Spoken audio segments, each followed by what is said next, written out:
Əslində deməli bu dəfə Rüsif bəy biz görürük ki, İranda hər il bəlkə də hətta ildə bir neçə dəfə buna bənzər hadisələr baş verir.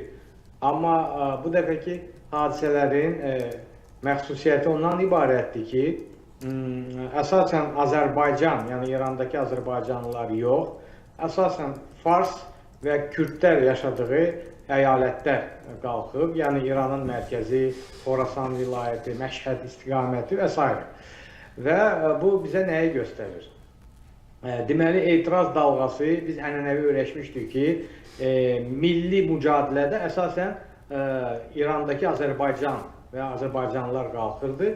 Bu dəfə isə məsələ daha ciddidir, mən bilən və hətta biz görürük ki, Azərbaycan fəalları efirə çıxıb deyirlər ki, biz qoşulmayacaq bu hadisələrə, ona görə ki, vaxtı ikən Azərbaycanlılar qalxanda həmin o başqa vilayətlər, həmin başqa İran milli toplumları bizə dəstək vermir.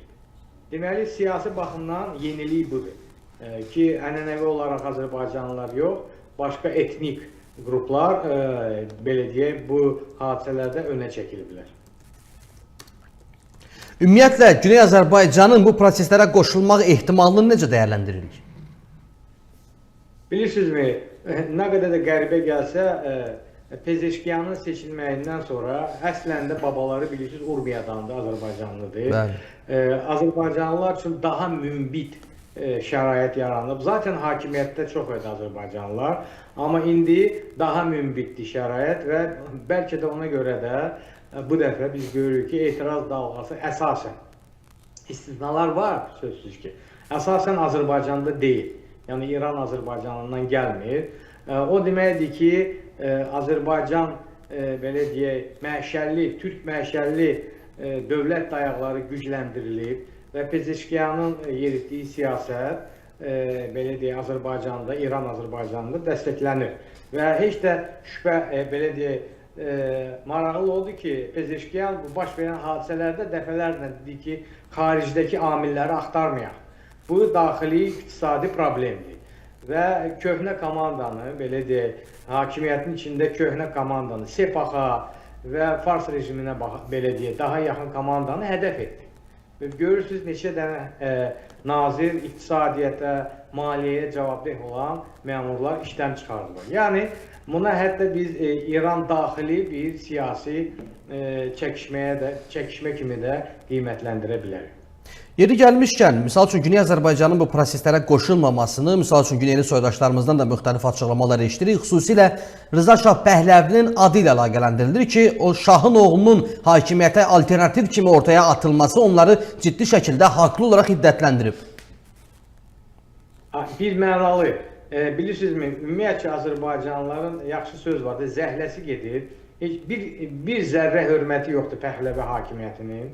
Ona görə də qəribə olardı ki, Azərbaycanlılar Pəhləvinin çağırışına dəstək versin.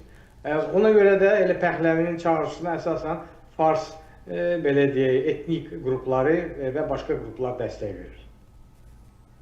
Bəs belə olduğu təqdirdə, misal üçün bu etirazlar fonunda bu pərdə arxasında iştirak edən qlobal güclər var da, xüsusilə Amerika Birləşmiş Ştatları durmadan həm fars dilində, həm ingilis dilində tweetlər paylaşır. Donald Trump birbaşa rejimi hədələyir ki, əgər həmin etirazçılara qarşı zorakılıq olacaqsa, qarşınızda bizi görəcəksiniz və s. və axır.